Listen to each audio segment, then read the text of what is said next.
Hello, class ninth. This is second part of The Sound of Music, the Shehnai of Bismillah Khan. So before you read, you can see some pics over here. And do you know these people? What instrument do they play? Who are they? So you have to find out by yourself, okay? Here we are going to read about Ustad Bismillah Khan. So now look. Think of the Shehnai, and the first thing you will probably imagine is a wedding or a similar occasion or function. जब भी आप शहनाई के बारे में सोचते हो तो पहली चीज़ जो आपके दिमाग में आती है वो है भाई कोई शादी, कोई ऐसा ही शादी जैसा फंक्शन, कोई टेम्पल या फिर कोई सिमिलर ओकेजन। और जो दूसरी चीज़ आपके माइंड में तुरंत तुरंत स्ट्राइक करेगी वो है द उस्ताद बिस्मिल्लाह खां। सो उस्ताद बिस्मिल्लाह खान जो शहनाई को क्लासिकल स्टेज तक लेके आए। So we are going to read about him in this chapter, okay? So now look. Emperor Aurangzeb banned the shehnai of a musical instrument called pungi in the royal residence for it had a shrill unpleasant sound. तो जो emperor Aurangzeb थे उन्होंने शहनाई को ban कर दिया था, क्योंकि शहनाई नहीं, सॉरी, पुंगी को बैन कर दिया था। उस समय वो पुंगी कही जाती थी और वो इसलिए बैन हो गई थी क्योंकि उसकी जो साउंड था काफ़ी श्रिल था, काफ़ी तीखा था, ठीक है। Pungi became the generic name for reeded noise makers. अब जो पुंगी है वो रीडेड नॉइस मेकर्स का जेनरिक नेम है। बेसिकली जितने भी इंस्ट्रूमेंट जो विंड के द्वारा बजाए जाते थे, मतलब फूंक मार के बजाए जाते थे, उन सभी को पुंगी कहा जाता था, ठीक है। Few had thought that it would one day B revived. कुछ लोगों ने सोचा कि एक दिन ऐसा आएगा जब ये जो पुंगी है, ये जो इंस्ट्रूमेंट है, ये दोबारा से कल्चर में आएगा। अ barber of a family of professional musicians who had access to the royal palace decided to improve the tonal quality of the pungi। तो एक बार्बर था जो कि प्रोफेशनल म्यूजिशियन की फैमिली का था, ठीक है। Who had access to the royal palace, जो रॉयल पैलेस आता जाता रहता था, उसने डिसाइड किया कि वो पुंगी की टोनल क्वालिटी को सही करेगा। He choose a pipe with a natural hollow stem that was longer and broader than the pungi and made 7 holes on the body of the pipe। उसने एक हॉलो पाइप लिया और उस पाइप में उसने 7 होल कर दिए, ठीक है। When he played on it, जब उसने वो प्ले किया, closing and opening some of these holes, इन होल्स को क्लोज करके, बंद करके, खोल के, soft and melodious sounds were produce. बहुत ही सॉफ्ट और बहुत ही मीठा साउंड बाहर आया। He played the instrument before royalty and every one was impressed. उसने ये इंस्ट्रूमेंट सबके सामने बजाया, शाही दरबार में बजाया और सब लोग उससे बहुत इम्प्रेस हुए। The instrument so different from the pungi had to be given a new name. तो क्योंकि वो जो इंस्ट्रूमेंट था पुंगी से बहुत डिफरेंट था, तो उसको नया नाम दिया जाना था।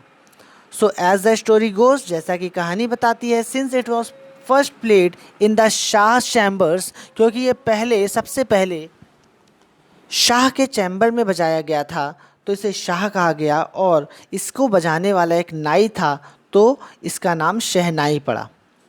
सो the instrument was named the shehnai. The sound of the shehnai began to be considered auspicious. जो शहनाई का साउंड था वो बहुत ऑस्पिशियस माना जाने लगा, शुभ माना जाने लगा।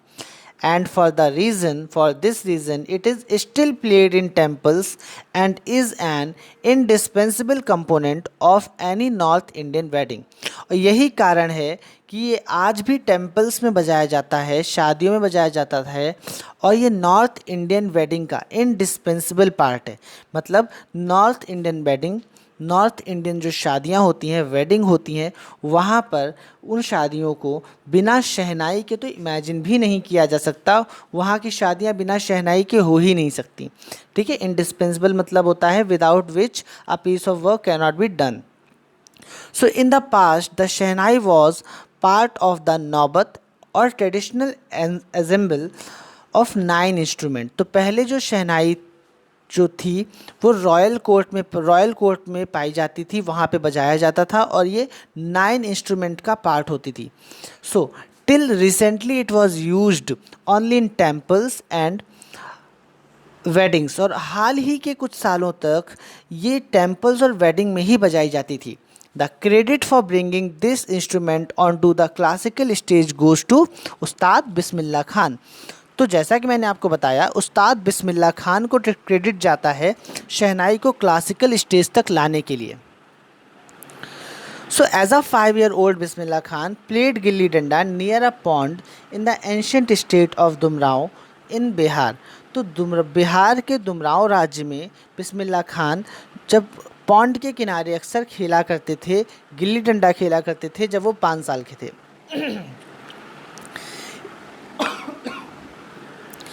He would regularly go to the nearby Biharji temple to sing the Bhojpuri Chaita, at the end of which he would earn a big laddu weighing 1.25 kg, a prize given by the local Maharaja.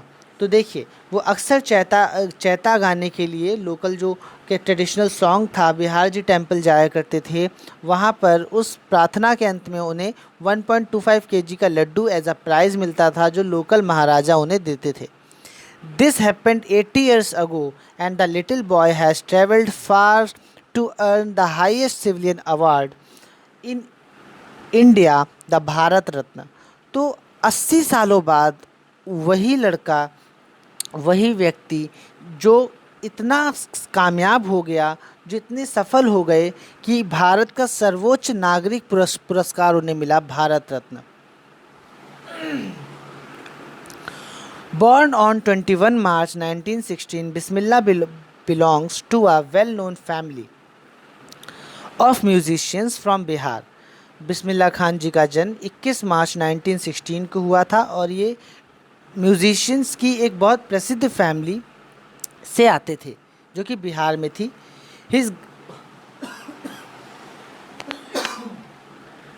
His grandfather Rasool Baksh Khan was the shehnai Nawaz of the Bhojpur Kings court.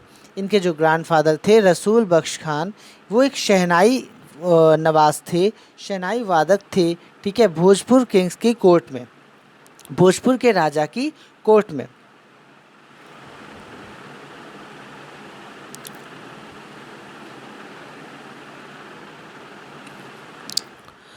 His father Pagambar Baksh and other paternal ancestors were also great shehnai player.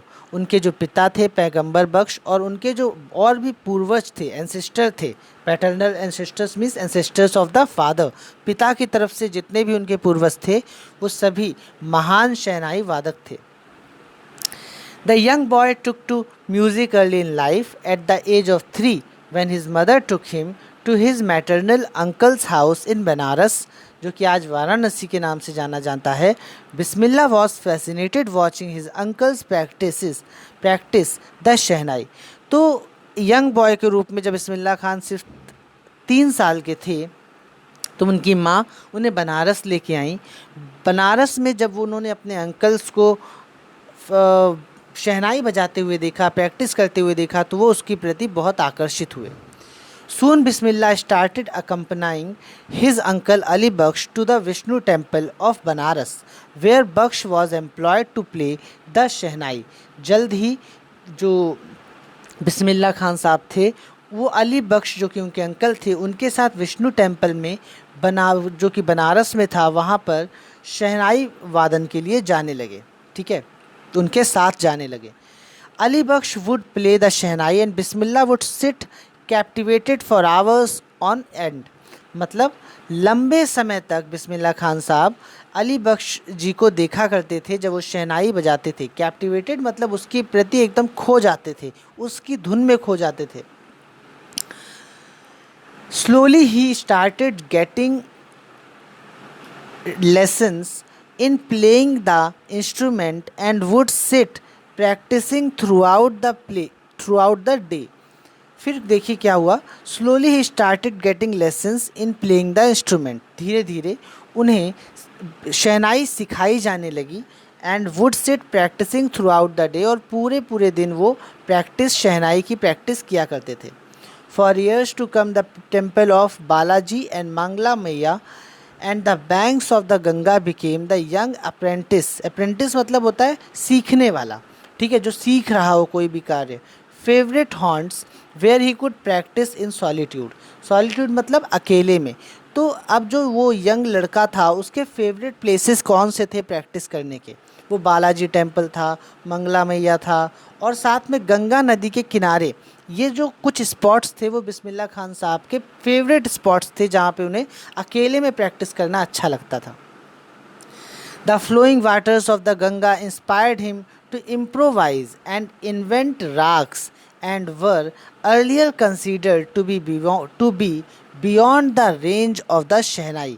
तो जब वो वहाँ पर बैठकर जो flowing river था, water, जो गंगा नदी का बहता पानी था, वो उन्हें इंस्पायर करता था, वो उनको प्रेरित करता था कि वो नई नई धुन इम्प्रोवाइज़ करें, ठीक है, और उस शहनाई की रेंज से भी कहीं आगे सुर लगा के बेहतरीन राग फाइंड आउट करें, उसे खोजें. At the age of 14, Bismillah accompanied his uncle to the Allahabad Music Conference. 14 साल की उम्र में बिस्मिल्लाह खान साहब अपने अंकल के साथ इलाहाबाद आए म्यूज़िक कॉन्फ्रेंस में. At the end of his recital, Ustad Fayaz Khan patted the young boy's back and said, "Work hard and you shall make it."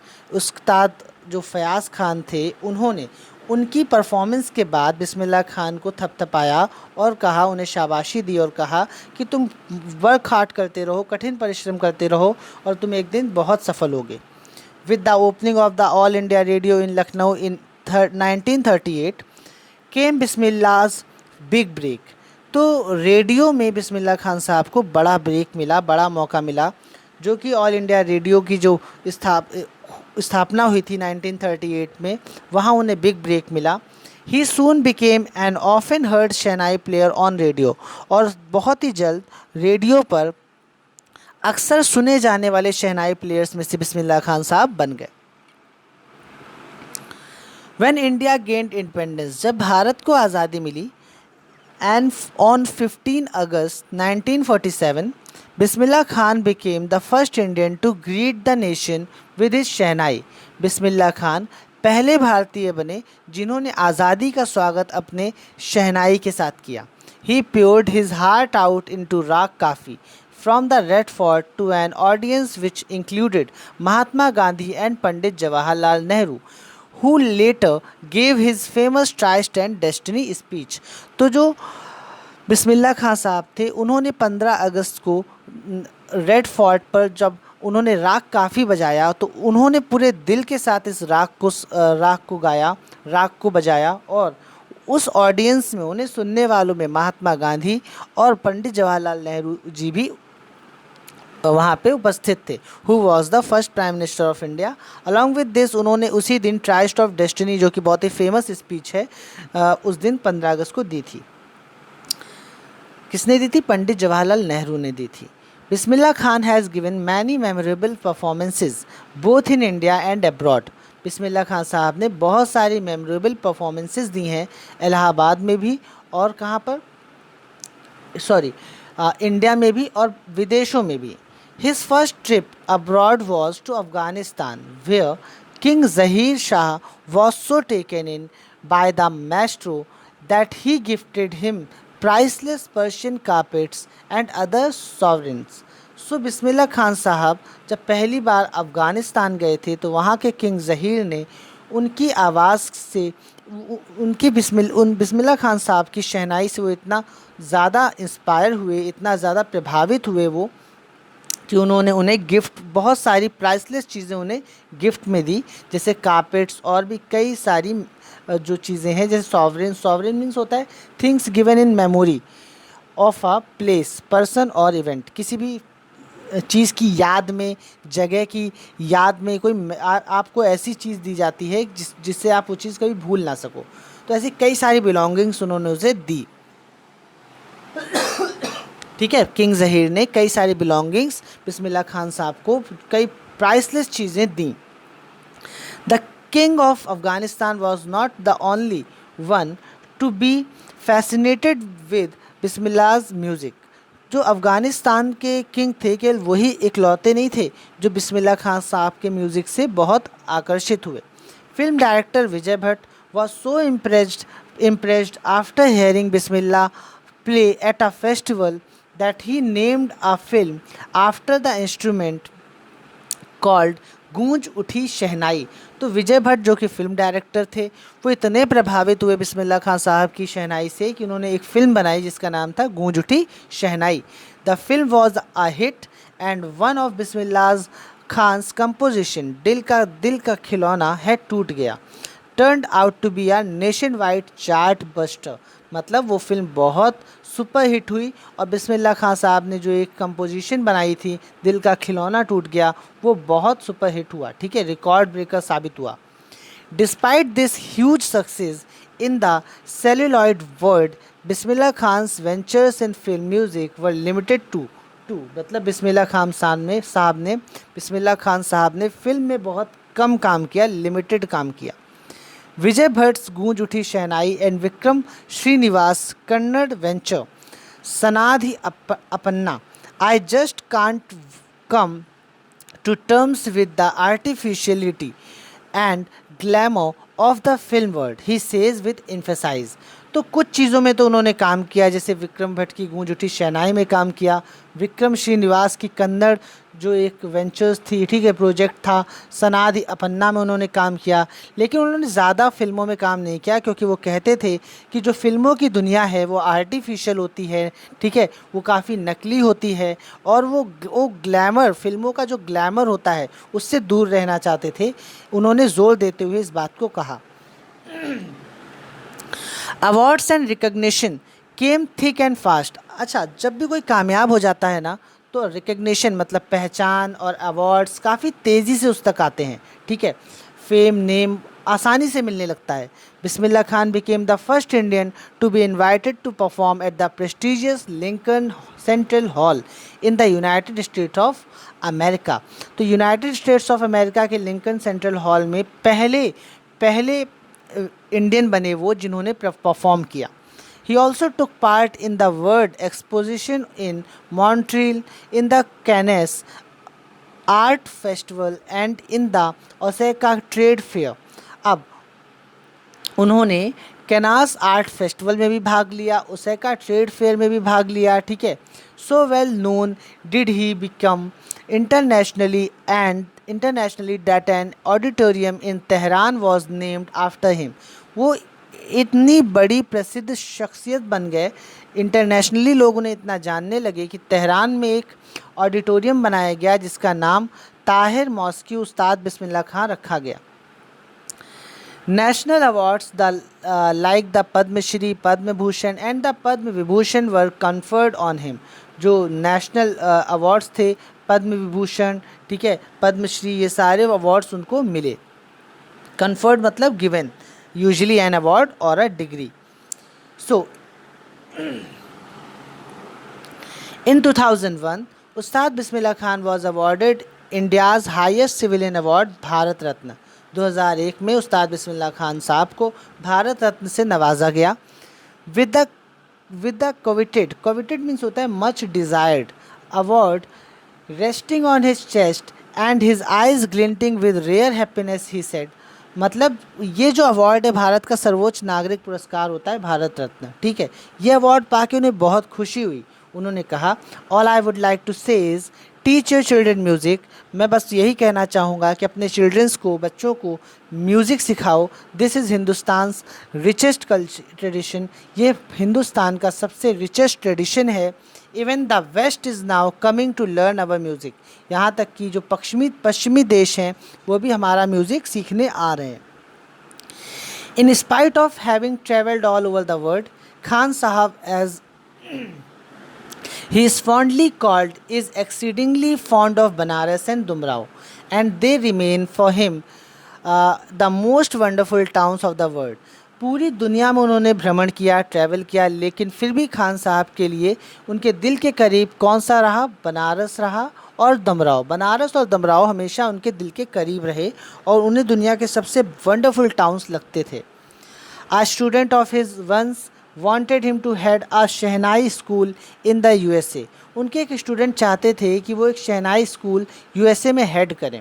And the student promised to recreate the atmosphere of Banaras by replicating the temples there.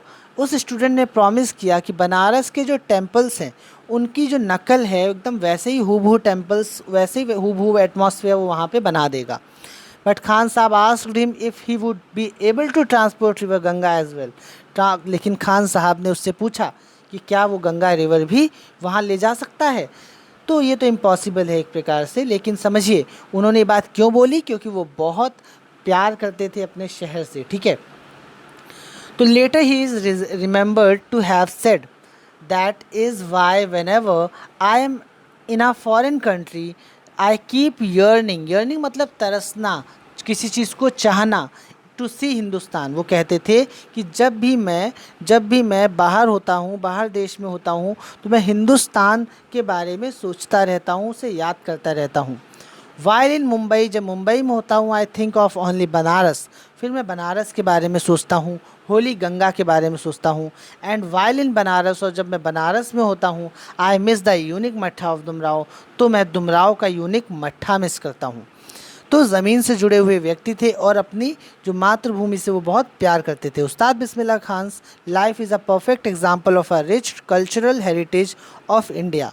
उस्ताद बिस्मिल्लाह खान का जो life थी वो perfect example है भारत की rich cultural heritage, जो cultural विरासत है भारत की उसकी. One that effortlessly accept that a devout Muslim like him can very naturally play the shehnai every morning at the Kashi Vishwanath temple. तो आप देख सकते हैं कि हिंदुस्तान की डाइवर्सिटी और हिंदुस्तान की एकता का प्रतीक थे बिस्मिल्लाह खान. मुस्लिम हो के भी वो कितनी सामान्य तरीके से शहनाई बजाते थे हर रोज़ सुबह काशी विश्वनाथ टेम्पल में. So class, with this we come to end of this lecture. I hope you liked it. If you have any problem, any doubt, then you can ask me at the doubt section of School Log app. Okay, thank you.